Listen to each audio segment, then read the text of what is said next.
Welcome to Coach's Corner, everybody, on this beautiful Saturday, April 29th. I am your host, Coach Paul Tripoli. Coach Trip to my players, right? 8 great years at Catholic High School, 5 fantastic years at Tate. Today, we got a great interview. Marc Mero, talk a little bit more about him. Don't forget Monday and Wednesdays, Coach Trip's Tips or the Bear Facts, BEAR Facts. Also, sports books worth reading segments we could pop up on Monday and Wednesdays. Also, Kids Corner with the NFL draft going on right now. We might do Kids Corner next week with Harley Thompson. Thursdays, local sports report here in the beautiful panhandle of Florida, Pensacola, Florida. We'll cover all Pensacola sports. And I want to give a shout out to former Pine Forest High School DB Devin Witherspoon, who was picked number 5 by the Seattle Seahawks in the first round. We have 4 DBs from Pensacola in the NFL. Can you believe it? This is DB town. I love it. All right, folks. Marc Mero is coming up in a little bit. I've been doing this show for 12 years, and I've done 600 shows. I've had hundreds of guests on, but Marc Mero is my favorite. Absolutely my favorite guest coming on. A rags to riches story financially and a rags to riches story emotionally. You want all your family and friends to watch this show. World Wrestling Champion Johnny B. Bad, they called him for the last 20 years. He has been Johnny B. Good. Traveling the world as a motivational speaker, saving hundreds, if not thousands of kids' lives. My former high school football teammate and friend for over 40 years speaks from the heart. Semi-pro hockey player as a teenager, multiple Golden Gloves boxing champion. He married Sable. He wrestled all the great ones and became a world champion. He is an angel on earth. You don't want to miss this story. Coming up in 2 minutes, folks, here on Coach's Corner, we try to inspire and educate the mind to think, the heart to feel, and the body to act. 2 minutes, Marc Mero's coming up. You don't want to miss this. Stay with us after these short messages.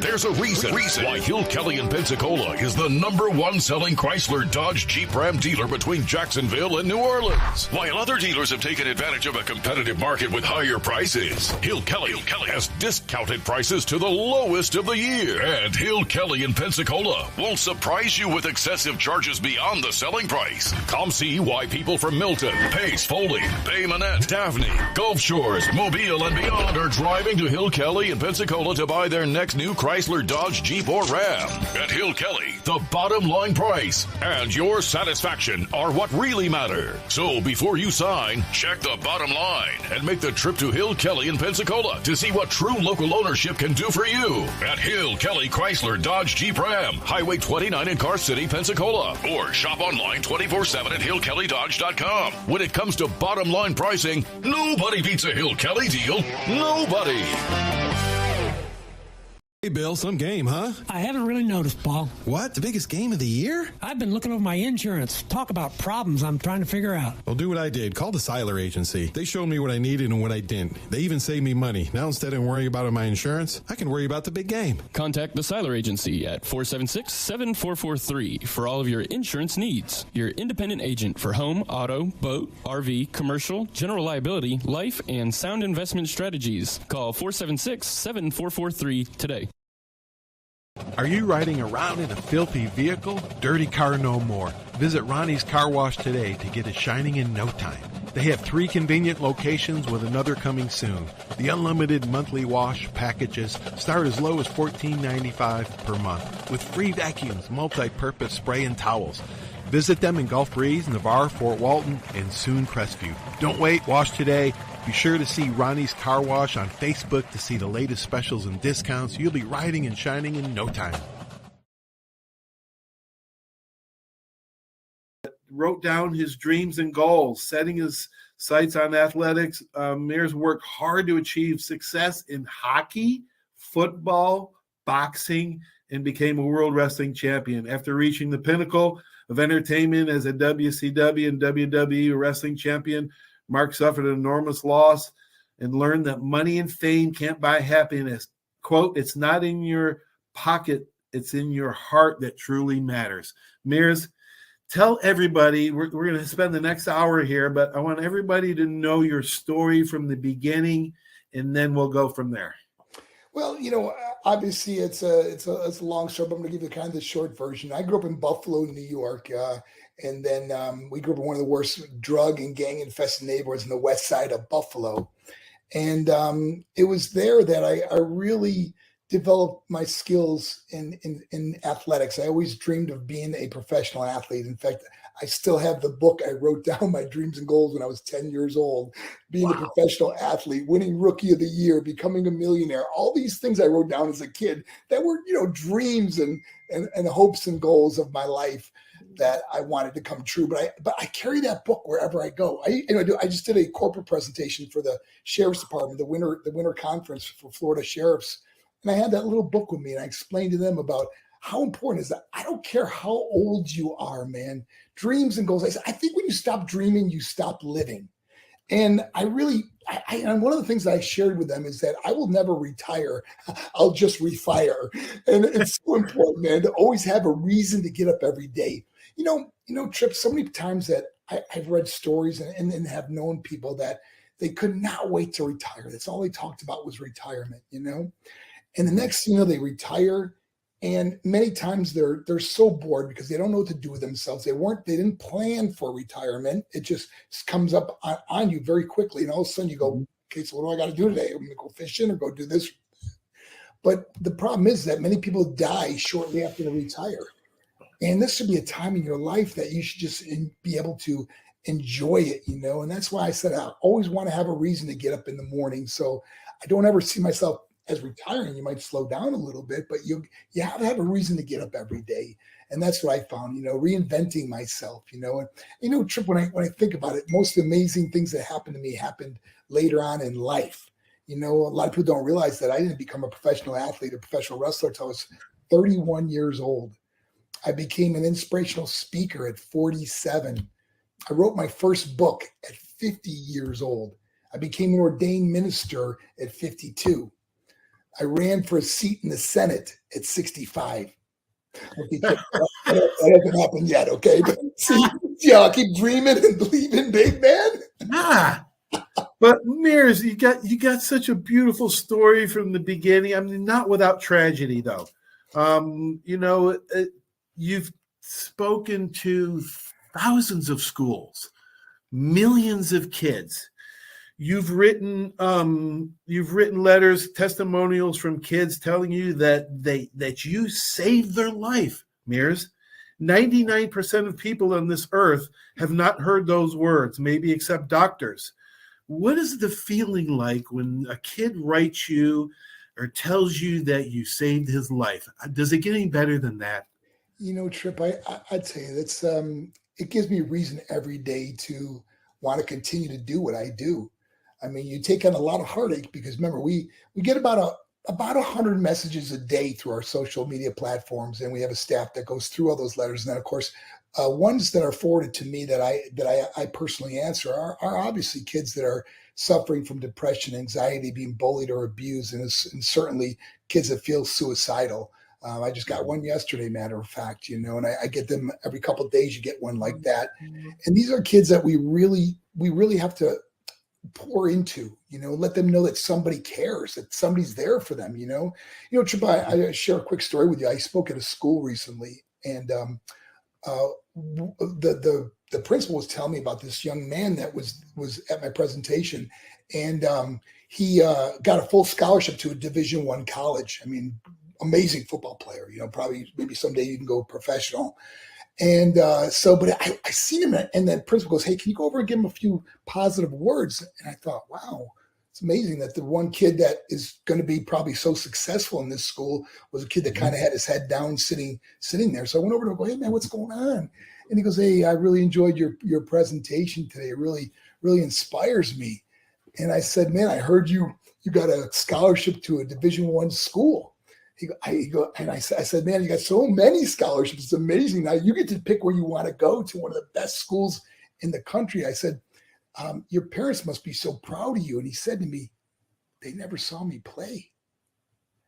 Trip, Could you imagine us being athletes that our parents never came to a game or Yeah. sporting event? You know when your mom or dad's in the stands, you hear their voice, Right. And I got to tell you, that one really hit me because of being an athlete myself and hearing my mother screaming in the whether we're on the football field or in the hockey rink or boxing or wherever, hearing that voice, knowing she's there or my father's there. My father used to work my corner for my boxing matches.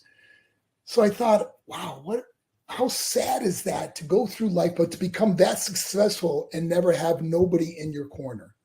Mm-hmm. It just Mm-hmm. really spoke to me, and it really made me think about what so many young people are going through today, because it's such a different world, Trip. I mean, we could look at, a lot of people say these kids are so soft today, they need to be toughened up and this and that, but we could also see what social media and what we have designed for them in a sense. When the parents always say something like, I never wanted as tough as I had it for my kids. Maybe that's why you've become so successful, because through our struggles, we find our strength. And many times when you just hand something to someone, it's not always valued.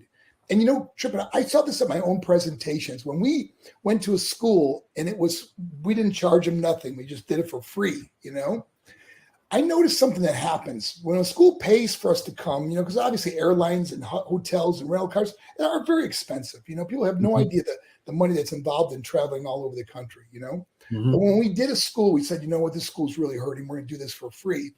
We would show up at a school, and I'll never forget this. The principal goes, "Oh, is today the presentation?" Like it was not even a big deal because the school had no skin in the game, Right. And it's so important. And I think it's the same way in life. When you're just handed something, you don't value it as much as if you had to work for it. And I think that's what we're losing a lot, is the work ethic that maybe we saw our parents or our grandparents have that we don't see as much today, that we're not instilling in our kids. And then when you hand a kid one of these cell phones right here, I got to tell you, man, you are handing a child something that is, especially when these kids are getting, we would do these parent conferences and they're giving their kids 5, 6, 7, 8 years old. They're handing them an iPhone, It opens a door to violence, to pornography, to so many illicit things that kids can't even comprehend what they're even viewing at that age. Right. And then we wonder why our kids are so, they're so sexually active at such a young age, or promiscuous, or going through some hard times, or feeling they don't own up to what someone else looks like, Right. You're right. You're right about that, Mears. The kids, I get questioned, do the kids change? No, the kids don't change. It's the parents that have changed. The kids are like a piece of clay. You can mold them if you just give them direction and caring guidance. Today, Mark, you're still traveling around the world. When you founded Champions of Choices in 2007. And you do anti-bullying, substance abuse, suicide prevention, and lives are saved and changed, and thousands of people credit you. But you have not been without tragedy. You have been to, I'm guessing, hundreds of funerals that most people would never even ever attend, would never even experience it. So you're saving kids' lives, but I think, did the pandemic hurt mental health for teenagers as well? Yeah. Trip, you're so right. I mean, any of your listeners out there that have experienced the death of a loved one know exactly what I'm about to say, is that it's one of the hardest things to go through. My mother was only 58 years old when she died, and 2 weeks later, my 21-year-old brother died. 2 weeks from the death of my mom. And it was so strange to be at the same funeral home, seeing the same casket and the same people. And it was almost like, I remember people that were lined up to speak to us were like, "Mark, I don't even know what to say." And it was like, you don't have to say anything. Just you being here means so much to anyone that's grieving or going through a hard time. But, Trip, all these deaths that I've been through in my life, that I've seen so much tragedy and hurt and pain and brokenness in people's lives, have really helped me to understand and to help others go through it, to walk through that. I got a letter today, matter of fact, this young man, his cousin died. They were very close and just died suddenly. And he's like, I can't go on. I mean, he's married, he's got kids. He's like, I'm having so much trouble going on. And the one thing I say to people that are going through the grieving process, and we all grieve differently. When the worst thing you could say to someone is, man, just get over it. Some people, it might take a week, a month, a year. And sometimes people have a lot of trouble getting over it. But what has really helped me, and I want to share this, is that when my mom died, and just like your parents, they were at all our sporting events, and they loved us so much. And my mom would never want to see me constantly grieving, being depressed, hurting, not getting out of my life and living a victorious life. She'd be, Mark, are you kidding me? You get going, And that's why I think anyone that really loved us, that has passed on, would always want the best for us too. And you're doing them a disservice by not getting on with your life. Yes, it's okay to go through a grieving process. It's okay to cry and be upset and be hurt. But comes a point where you have to move on with your life because you're affecting everybody else around you, especially children or people that need you in their life for emotional support. Mero, so let's talk a little sports for a little bit. Wildman Mero, Johnny B. Bad. Did Dusty Rose play Chuck Berry's Johnny B. Bad song in Johnny B. Good and come up with Johnny? How did you come up? Who discovered you in wrestling? How did you get started? How did you get your names? Talk a little bit about that story. Okay, well, it's an amazing story. I remember I was in my apartment with a bunch of friends. We were all just drinking beers, watching TV. My buddy was flipping through the TV channels, and he landed on professional wrestling. And I've always been a good athlete. Now, remember, I'm 30 years old at this point in my life, and I said, "Hey guys, I can do that." They all busted out laughing. They're going, "Oh yeah, right, Mark. Those guys are so big, they'll pick you up over their head and throw you right out of that ring." Then my other buddy goes, "Mark, you're 30 years old. What are you going to do? Start a pro career now?" And I said those two words I carry everywhere I go. I believe. And so, but it's always about the action you take next towards dreams and goals. I mean, dreams and goals mean nothing. They're just a wish if you don't do something towards them. So the action I had to take was I had to find out where there was a wrestling school. I didn't know how to wrestle. I never did professional wrestling before. And I was living in Venice, Florida. There was a wrestling school in Tampa, Florida, about 60 miles apart. I started going there after working on weekends.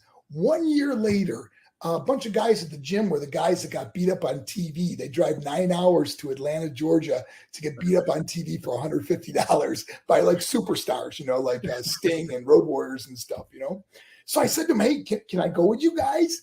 And because they choose, like when you get there, they look at all the guys, they choose who they want to be on television. Well, they chose me to be on television. And I had to wrestle. My first match was like against Doom, who was world tag team champions. These two big guys, man, Ron Simmons and Butch Reed, they were badasses, and they beat the hell out of you. I mean, when people go, wrestling's fake, well, not that it isn't. Them guys really beat the crap out of you. So anyways, long story short, after the match, Dusty Rhodes approached me and he said, "Hey, kid, anybody ever tell you look like Little Richard?" And I said, "Little Richard?" See, I thought he was talking about a wrestler, Little Richard. I said, "I never heard of Little Richard." He goes, "You don't know Little Richard?" And I said, "Oh, the singer, Little Richard. Yes, I know who he is." But I mean, I never thought I ever looked like Little Richard. But he saw the look that no one else saw, with the thin mustache, the long curly hair, and of course, being the tanning bed all the time, I became that character, Little Richard. But one of the joys I had in wrestling was that my mentor was Dusty Rhodes.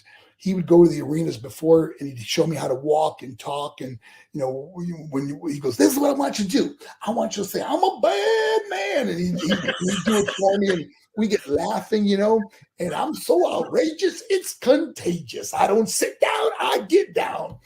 And so all these phrases that we came up with, that Dusty would do, and I would copy him. And oh my gosh, we had so much fun. We laughed so hard back then, and of course the character really got over and became, I did that for 6 years at WCW. Then I went into WWE for 4 years, then went on to TNA wrestling, XWF wrestling, and then I had my last match in 2006. Oh my gosh, you're 45? 40? Yes, 45 years old. 45 years old. 2000 and oh my gosh. 2000. Older than that. Yeah, I was 46 years old, my last match. And I'm pretty sure that was it. Yeah, it was a pay-per-view, Legends of Wrestling. I'm pretty sure that was 2006. Yeah, I think it was. I always kept in good shape, and I still try to, I came from the gym just a little while ago before doing this. Tell the story how God saved your life in the shower that day, man. It's powerful. Wow. Well, there was a time in my life, I remember leaving wrestling and with my ex-wife was Sable. Mm-hmm. And we had like $5 million. I mean, we knew we were set for life. We had plenty of money, life was going to be great.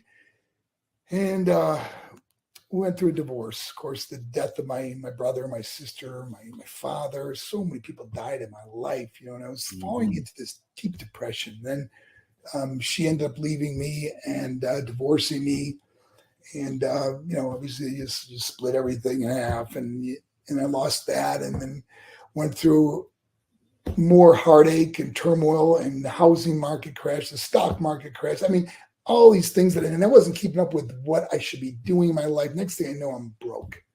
And it was Christmas Day, 2003 was Christmas Day. And I remember I had nowhere to go, no family. My brother was going through his own stuff. My sister was going through her own stuff. I mean, serious stuff. Like we were all in bad places. Mm-hmm. And I drove to Cocoa Beach, Florida. I sat under a pier on Christmas Day. And I just remember watching the waves roll in and roll out. And I just remember feeling like I didn't want to be here anymore. And I got to tell you, this is what the gift that God gave me was understanding. I always looked at myself as one of the strongest people I knew, like I didn't know anyone stronger than me. I'd try to outrun people. I'd try to outfight people, whatever it would be, but to get to a place where you just want to give up, you don't care no more. It isn't like you're thinking about who you're going to hurt. You just don't care. You just get to a place where you don't care. And I remember that was the day I decided I wanted my life. And I drove home and retrieved my handgun. I walked into the shower. And I put my back against the wall, the gun to my head. And the idea was I would slide down the wall and when my bottom hit the ground, just kind of like almost like a wrestling bump, I'd pull the trigger. And as I'm standing against the wall, all of a sudden I get this flashes like of my little brother, my sister, my mother, my father, friends that have passed, all these people that died before me that were just flashing through my head. And I just remember I just couldn't wait to see them, thinking that I'm going to go see them, And then this vision of hell, I don't know what you want to call it, the vision, thoughts, whatever you want to call it, It was like, I remember, and it was weird because in 1981, I'll never forget this pastor I heard speak about fire and brimstone. He was one of the fire and brimstone pastors, but he spoke of hell. And it just stuck with me. It's like, this is a place I don't want to go. And I remember thinking, this is a place I don't want to go. I don't want anyone to go here. And I remember just pointing the gun away from me and falling on my knees and asking God for forgiveness. I was just begging him to change my life. I didn't even know what I was going to do, Trip. I mean, here I am starting over. The house is now for sale. I have nothing, And so I got a job as a personal trainer at Gold's Gym. And I'll never forget people would walk in at Gold's Gym. They recognize me from wrestling. Oh my gosh, Marc Mero, what are you doing here? I go, I work here. They go, you work at Gold's Gym? And it was like, it was so humbling, but it was like, I found this connection with my clients. I was a personal trainer. And, they have the wall of fame that, clients that get really good results, And I was like 1, 2, 3, 4, 5. All my clients were getting these amazing results. So I decided to open up this little personal training studio down the street. And I hired 4 trainers I brought with me. And this place just took off, man. We started, It's called Marc Mero Body Slam. And that's from the beginning. But then I get this phone call from Melbourne High School. They wanted me to come and speak to their football players. And I thought, yeah, I'll go speak to them. Sure, give tell my story a little bit, and it really inspired these kids. And I started getting emails from kids saying how it inspired them and changed their life and stuff. And I thought, wow, this is really cool.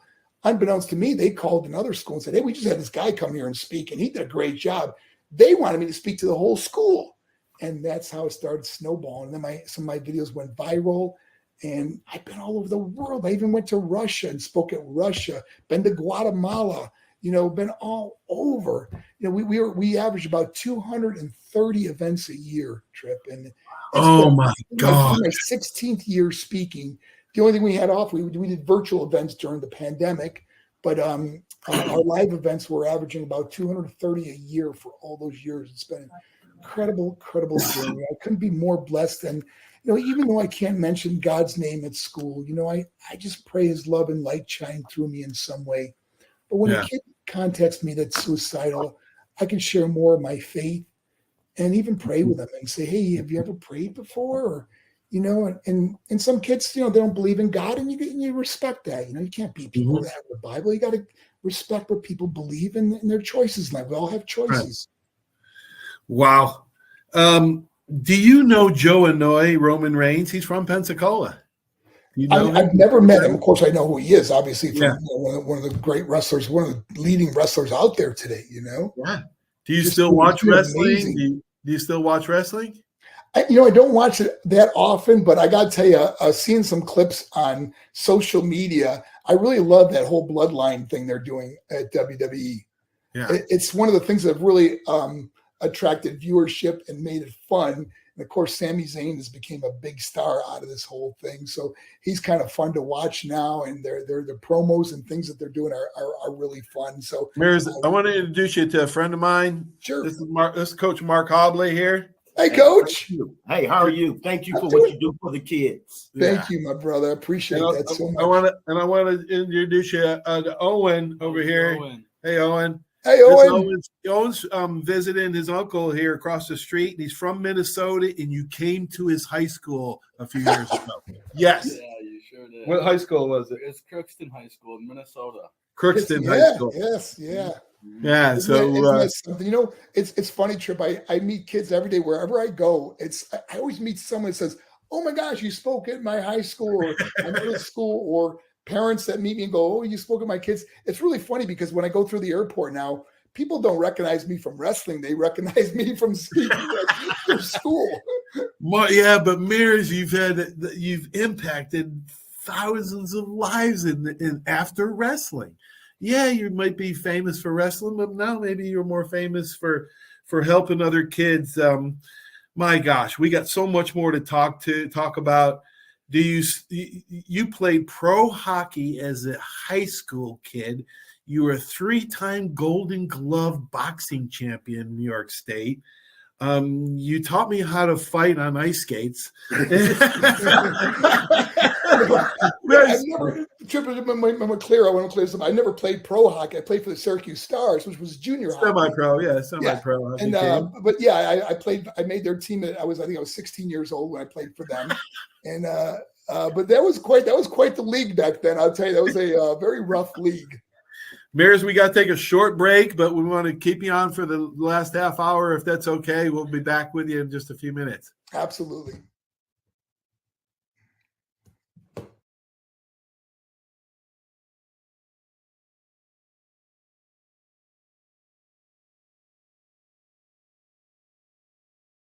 Barnes Heating and Air is a proud sponsor of Alabama football, serving the entire Pensacola community for over 50 years. Barnes Heating and Air is passionate about providing customers with world-class air conditioning and heating repairs, sales, and installation. Barnes Heating and Air is family-owned, insured, and committed to quality. For a free estimate, call 478-0141. Barnes Heating and Air is #1 in customer service with service calls 7 days a week. Call Barnes Heating and Air, 478-0141, and roll Tide.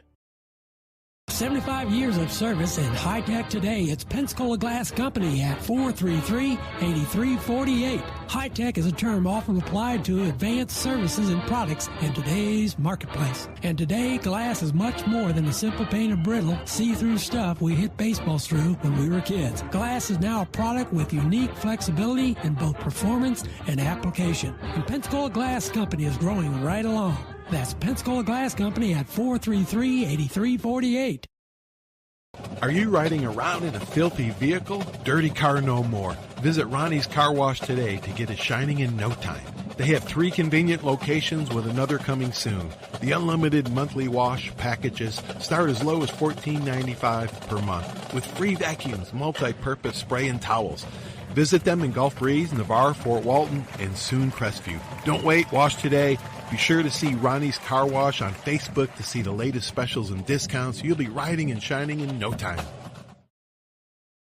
Hey, Bill, some game, huh? I haven't really noticed, Paul. What? The biggest game of the year? I've been looking over my insurance. Talk about problems I'm trying to figure out. Well, do what I did. Call the Seiler Agency. They showed me what I needed and what I didn't. They even saved me money. Now, instead of worrying about my insurance, I can worry about the big game. Contact the Seiler Agency at 476-7443 for all of your insurance needs. Your independent agent for home, auto, boat, RV, commercial, general liability, life, and sound investment strategies. Call 476-7443 today. Did you know there's a place where you can get good neighbor service and surprisingly great rates on your home and auto insurance? Yep, and that place is, ta-da, State Farm. Here's the deal. State Farm agent Will Rentschler is your go-to agent in Pensacola, Florida for the service you deserve at the price that you want. So stop shopping around. State Farm agent Will Rentschler has you covered. Call 850-433-4678 for your surprisingly great rates today. Like a good neighbor, State Farm is there. Legal disclaimer, individual premiums will vary by customer. All applicants subject to State Farm underwriting requirements. Welcome back to Coach's Corner. We're with Marc Mero, World Wrestling Champion, and now founder of Champions of Choices, thinkpos.org. Is that right, Mears? You go to thinkpos.org? You got it right. Thinkpos, P-O-Z.org. P-O-Z. All right, so you've wrestled so many great wrestlers, so many great champions. What was your toughest match? And talk a little bit about how you feeling. How's your heart? How you doing, man? How's your shoulders doing? I've had 14 surgeries. I feel amazing right now. I mean, I really it's crazy when you really take care of yourself. But I eat really clean. I train 3 times a week. I do high intensity training, but low impact. Yeah. And so I do everything very, very, very methodical. Like there's no more bouncing the weights, or it's very slow and controlled, But I feel really good, man. I'm probably the healthiest I've been in a long time.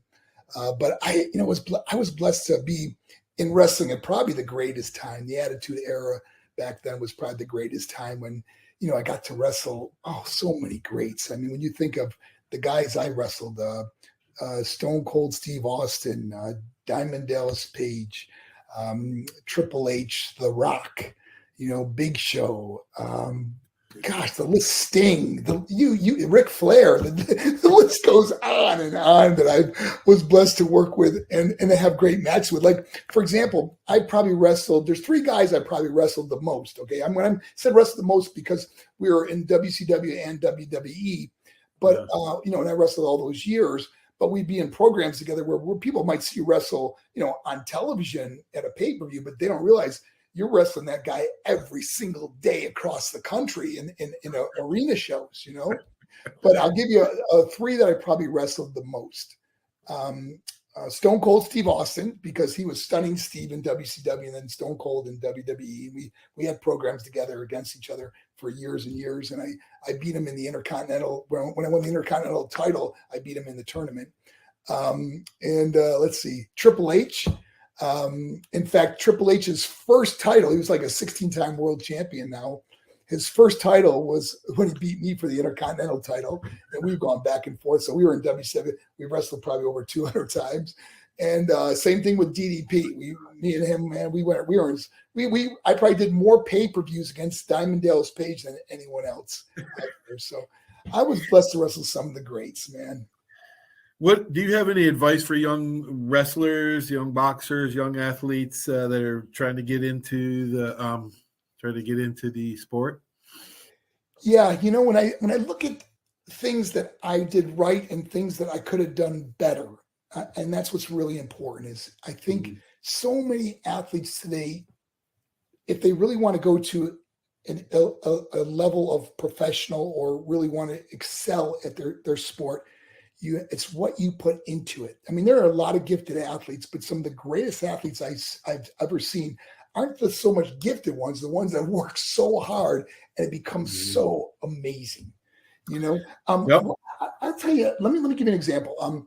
Steve Austin, Stone Cold Steve Austin, he was not one of the greatest athletes. He wasn't like a Shawn Michaels or something, but what he did every single match, he would be behind the curtains and he'd be peeking through watching. I used to think to myself, my God, what does he do? Watch every single match? But I never realized that he understood everybody he wrestled, how he can have a good match with that person because he knew their moves. He knew what they excelled at. And he was a student of the game. Same thing with Triple H and Diamond Dallas Page. Those guys were so good because they studied other wrestlers. Where, man, there was times where I just wanted to go home. I didn't want to stay and watch all the matches. I'm just going to get on the next plane and go home or whatever, or go to the next town or drive to the next town or go to my hotel room. I don't want to sit there and watch all these matches. But as I look back, I thought, wow, I could have probably excelled so much more if I would have understood more, Good. Same thing with young athletes today is what you put into it. I mean, this social media has taken so much of we could spend hours and hours on social media instead of putting that even a tenth of that time into our profession or what we want to do later on in life. So if I got any advice for young people, man, concentrate, love what you do because you don't want to look back on your life and say, why didn't I try harder? Zig Ziglar has the famous lines that said, it's better to try and fail than fail to try. Are steroids prevalent as they once were? I remember you going on national television shows, Nancy Grace and other ones, bringing awareness to the serious dangers of it. Has it gone down? Are we doing better in that respect? I got to tell you that I'm kind of I'm blackballed from wrestling. Like you'll never see me allowed to come to a WWE event. Oh, no way. Because you talked up, because I spoke out against it. But I got to tell you the blessing, and that's why I will never look back at my life and say I wish I didn't do that, because they now have the strictest testing. You very seldom see a wrestler die from an overdose like they did when I was there, that we saw so many. You had many friends die. You had many friends die of overdoses, didn't you? I'm sorry? You had many friends die. Many, and we don't see that as much now. They've got some of the stricter drug testing now, Olympic drug testing that they've implemented. But I'll tell you another thing that happened because of guys like myself that spoke out is that any wrestler that has ever stepped into a WWE ring, whether it was one time or thousands of times, they get free drug and alcohol rehab now. I mean, years later. Let's say I fell into hard times and started partying again and had to go to rehab. They would pay for it, which I think is, I commend them for doing that, because it has saved a lot of lives. Like, for example, Jake Roberts and Scott Hall went to rehab a few times, that WWE helped them and paid for that. And there's many of my other friends that have been blessed to go, Buff Bagwell and some others that were recently in drug and alcohol rehab that WWE would pay for. So I'm really blessed to know that people like myself that stood up back then helped to implement those changes. Help make the future been saved today that don't even realize it was because of guys like myself that stood up. Yes, guys like yourself who stood up and talked against it, and now they have better benefits in medical care because of it. Yeah, I have the one of the top programs in the country at school presentations, and how cool would it have been if WWE would have partnered with me on school presentations? They have a program called Make a Star or something like that, where they'll have one of the wrestlers go to a school and the kids go crazy because they see the guy on TV, but they don't really share a story like we do, where we really touch kids' hearts and change lives by showing what drug and alcohol and and depression, anxiety, and suicidal thoughts can do to not only the student, but to their family. So that's what's, but I've been so cool to partner with them if they would have just, let bygones be bygones. Man, don't hold something against that you don't realize I probably helped you more than ever hurt you by speaking out on news shows about the steroid use and things that were wrong. Okay, so you wrote your first book, How to Be the Happiest Person on the Planet, in 2010. Talk a little bit about that book, and I think you've written one or two more. Talk about those. Yeah, here's the thing about writing a book. Okay, now I was never great in school, Trip, as you probably know. Okay, and but so here's what I did, because I always believe in visuals. Okay, and this is someone out there that has a goal or a dream. Listen to this. Okay, this is very important. All I did was take a Post-it note, and I wrote on the Post-it note, I wrote book 2010. Now, at that time, it was 2008. So in other words, I gave myself 2 years to write a book. I put it on my computer. So every day I'm in front of that computer, I see that Post-it note, book 2010. See, when something's in front of you, it's a reminder. So many times we go, oh, I want to do this or do that. How many times, Trip, have you met adults, people, our peers, that will say, oh, I always wished I would have done this or done that, But when it's in front of you, it forces you to take action towards that goal or dream. So anyways, long story short, every day I'm seeing this Post-it note, book 2010. 1 year goes by, Trip, and I don't do nothing about it, but I'm still seeing it. I'm getting angry at myself because, that stupid Post-it note, I had 1 year left. I started writing as much as possible, and it started coming together. Like the book started it's becoming real because I'm taking action towards my dream or goal. Right. December of 2010, my book was written. I'm sorry, December of 2009, 1 month before 2010, my book was published and was available for sale. So I beat my goal, but it was only because of Post-it note. Otherwise, I'd still be saying, someday I'm going to write a book. Like me. That's what I've been saying, Maris. But you're right. You write it down. You write your goals down, and you look at them. And a goal without a plan, like you said, is called a wish. Coolest thing that ever happened on stage, and the strangest thing that ever happened to you on stage. In schools? No, wrestling. Oh, wrestling. Or schools. The most dramatic thing that happened to you on stage at a school. Either one. A lot of funny things. Like this is really weird, because I've done thousands and thousands of events.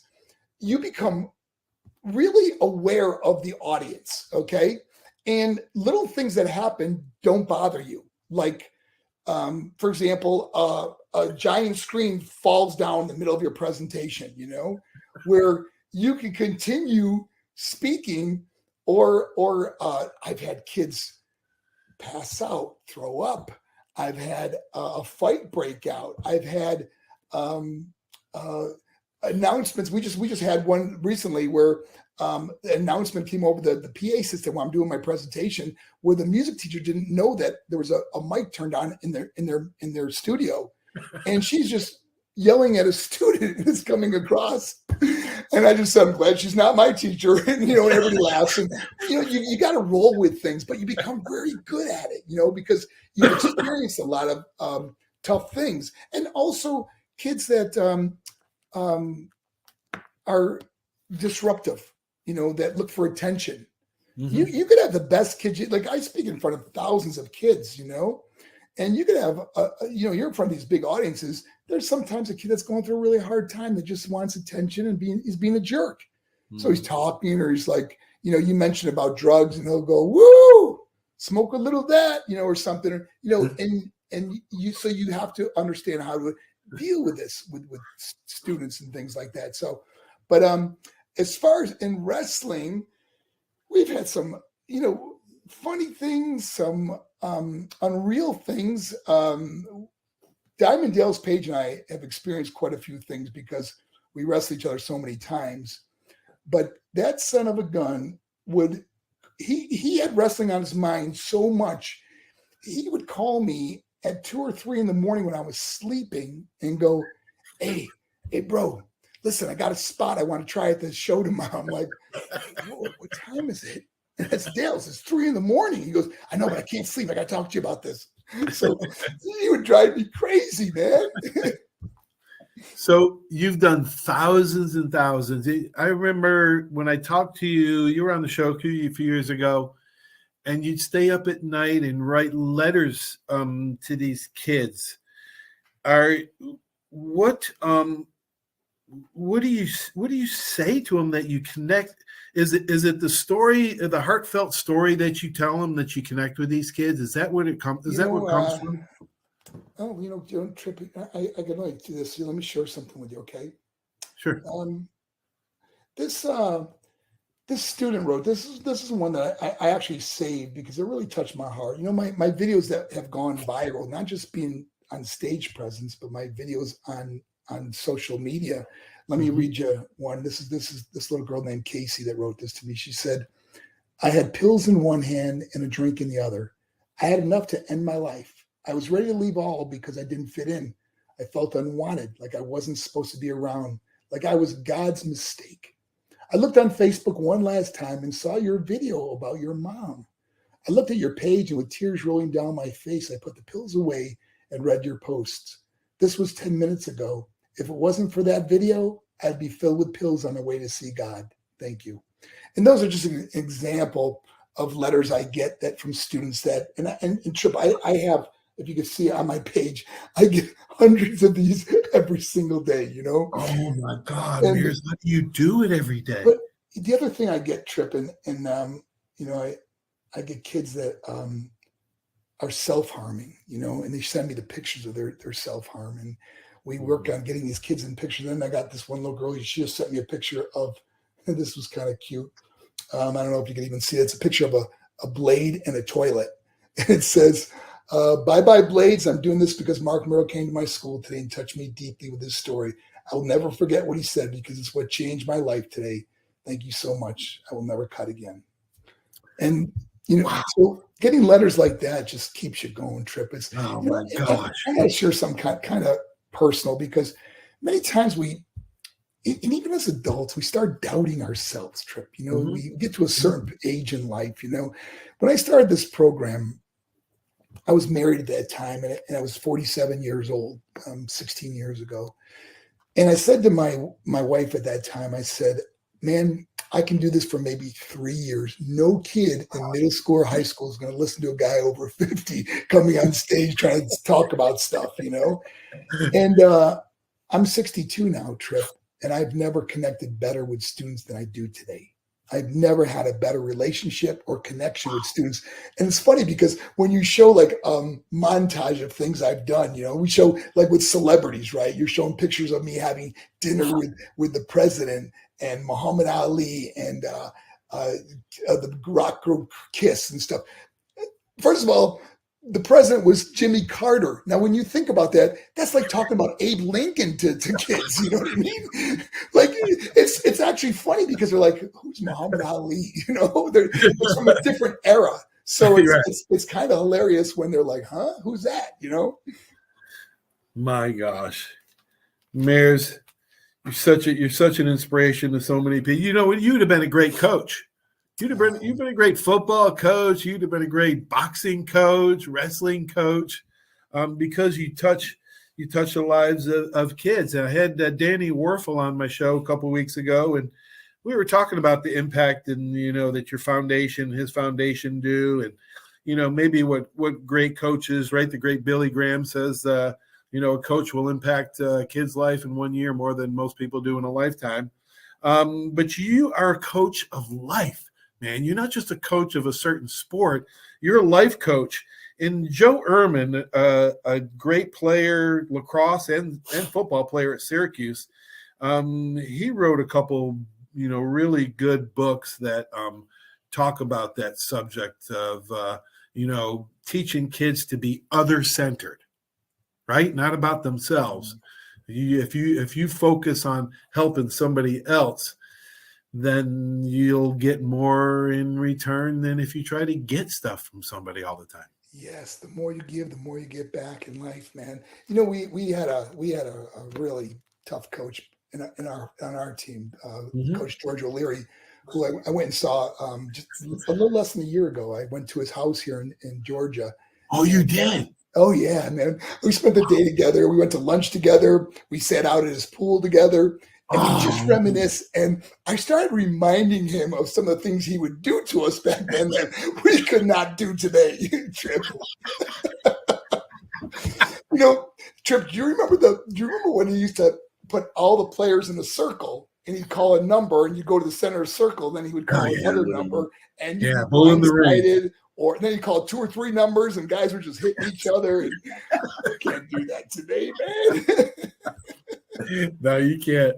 I'm so glad you went to see him, man. I talked to him on the phone, and I got to tell you, I'm so glad you went to see him. He's got a great memory too. He remembers all of us, man. He remembers that championship team in 1979 like it happened yesterday. He knew all the players' names. He was asking me, and I told him I do your show, and stuff, and obviously he had his kind of favorites, and his favorites were guys that tried really hard, guys that he saw potential, guys that he knew really put in the work, and that's the guys that he gravitated to, and guys that he really helped, and I think became closer to than maybe some of the other players that you just kind of went through the motions, But we had a championship team, man, and Trip, I don't know if you remember, we only lost one game. It was to Oswego. Yeah. I've spoken to Oswego High School a couple of times. And I was reminded of that, what they did to us, because it was a rainy, cold day, and we lost that game. We should have never lost. We were the best team in the state. We lost that game. And I don't know if you remember, Trip, but it was freezing cold, and he wouldn't let us take showers or anything. We had to wear our equipment with our helmets on the school bus with the windows open all the way back to Liverpool. It was freezing. We beat him the next year, and we didn't lose another game after that. Yeah, man, that's right. That's right. Must have been something. Oh my gosh, I'm so glad. How's Joel? How's your brother doing, man? He's doing good. Doing great, man. In fact, I'm going to have dinner with him tonight. I got my girlfriend. I'm going to have dinner with him and his wife tonight. And I don't know if you heard the story, but Trip, Joel found out that after 30 years that he had a son he never knew about. Oh, wow. Yeah. So he got a call from the mother and said, hey, 30 years ago, you and I had a fling, and you have a son. And at first you're kind of skeptical, like, really? Of course, they went and had DNA testing, and now Joel has not only flown his son here with his family, and he's put him in charge of his pool business. And wow. It's incredible. He's a great kid too, man. It's like seeing like we had a kid, me and my brother, he's like a Mero, you know what I mean? He's a big, strong guy. He's 245 pounds, he's huge. And he lifts weights all the time. He's just like how we were, It's incredible. So we're gonna be seeing them tonight too. Oh, good. But Joel's doing great, man. His pool business is really thriving, and he collects classic cars now. He's got like 11 of them. Oh, wow. Are you doing more corporate events? Have you cut back a little bit? Are you still doing schools? You still that's get a great calls? question. I just started doing more corporate events, and I just I think I just mentioned I just did the winter conference for the sheriffs in Florida, and I got to tell you what's so cool about that was Ron DeSantis was there and spoke, and I was the keynote speaker. And after I spoke, when I got off the stage, I just had sheriffs approaching me, and they're giving me their cards, going, you got to come to our county. I got to have you in my county. You got to speak to my officers, Mm-hmm. So next, let's see, the 20, I think it's the 25th to the 28th of this month, I'm going to be in Flagler County speaking to the Flagler County, all the sheriffs will see me every day. We're going to be speaking to the sheriffs. And so I'm really looking forward to that. But yes, I'm doing more corporate events now, which is great funding for my school events, Okay. Yeah, I understand. How do you tailor your speeches and your assemblies to adults as opposed to high school kids? Well, my story is my story, Trip, but the way I do it is I really use the point of my own life. Like so many times as adults, we become complacent in life.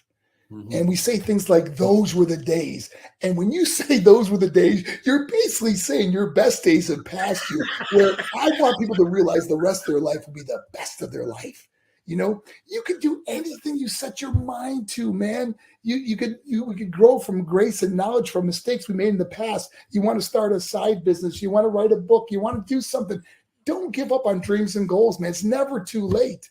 And so I really use that part of my corporate presentation to inspire people, my peers, to not just settle. You know, don't become comfortable in life. Comfortable is not a real fun feeling. I like to be content, but I always want to have something to do. I always want to have something I can inspire to do. And it's always about helping someone else. When you do for others, you do for yourself. And when you help others, man, I always tell people, you want to be happy? Help someone else become happy. You want to be successful? Help someone else become successful. Giving while you're living, so you're knowing where it's going. Oh, I love it, man. I love it. I miss you, Maris. You know, I'm going to make a point to come see you, man. I want to go see Coach O'Leary. I can hit you and Coach up at the same time up there in Georgia. December, one of my former players plays for the Washington Commanders, and I think they're playing the Falcons in December. So let's make a date, man. I'll let you know, brother. Yeah, well, you know, I'm still a huge Buffalo Bills fans, and if they would have beaten Cincinnati, they would have played KC at the Atlanta, because they had a neutral site that they had picked out. So we had tickets to the game, and unfortunately, they lost to the Bengals in Buffalo. Oh, man. All right, brother. I miss you. I love you, man. Thank you for all that you do for this world and their kids, man. You are an angel in my eyes. I'll see you soon, buddy. I'll talk to you soon. Thanks, friends for life, buddy. I love you, man. You take care. God.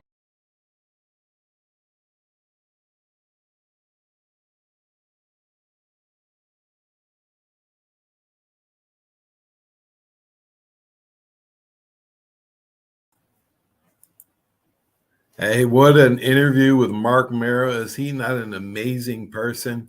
Don't forget, on Monday and Wednesdays, we have editions, Coach Tripp's Tips or the Bear Facts, sometimes sports books worth reading, Kids Corner, all that on Monday and Wednesdays. Replay the show on Tuesday if you miss it. All of our shows are archived on Facebook and on my YouTube channel. Go to my YouTube channel and click subscribe. Search Paul Tripoli Coach's Corner. I want to give a shout out. Thursday, we're going to do local sports report. I'm going to give a shout out to Devin Witherspoon, number 5 pick in the first round of the NFL draft to the Seattle Seahawks, a Pine Forest grad and Illinois grad. Make us all proud. This is DB town right here, as we have 4 DBs, D'Anthony Bell, Emerson, and Witherspoon, and Jeremy Reeves, one of my players at Catholic, all in the NFL. Next week, you don't want to miss it. Dr. Galen McCullough, that's right, world-renowned surgeon, center for the Crimson Tide, 61 through 64, only lost 4 games in his years there. Snapped of Ken Stabler and Joe Namath, a friend and surgeon and doctor and confidant of Coach Bryant. You don't want to miss that interview next week. Have a great sports weekend, everybody. Talk to you soon.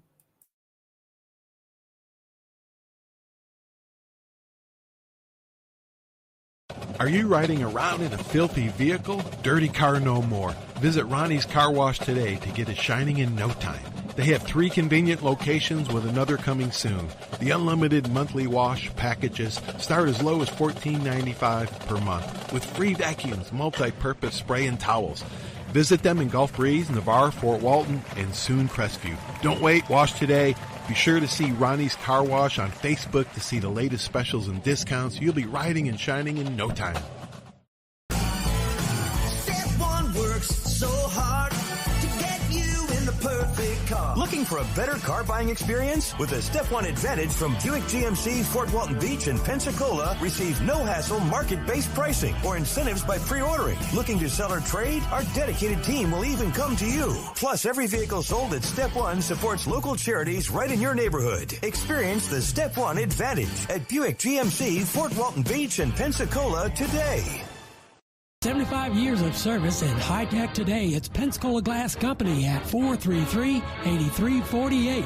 High-tech is a term often applied to advanced services and products in today's marketplace. And today, glass is much more than a simple pane of brittle, see-through stuff we hit baseballs through when we were kids. Glass is now a product with unique flexibility in both performance and application. And Pensacola Glass Company is growing right along.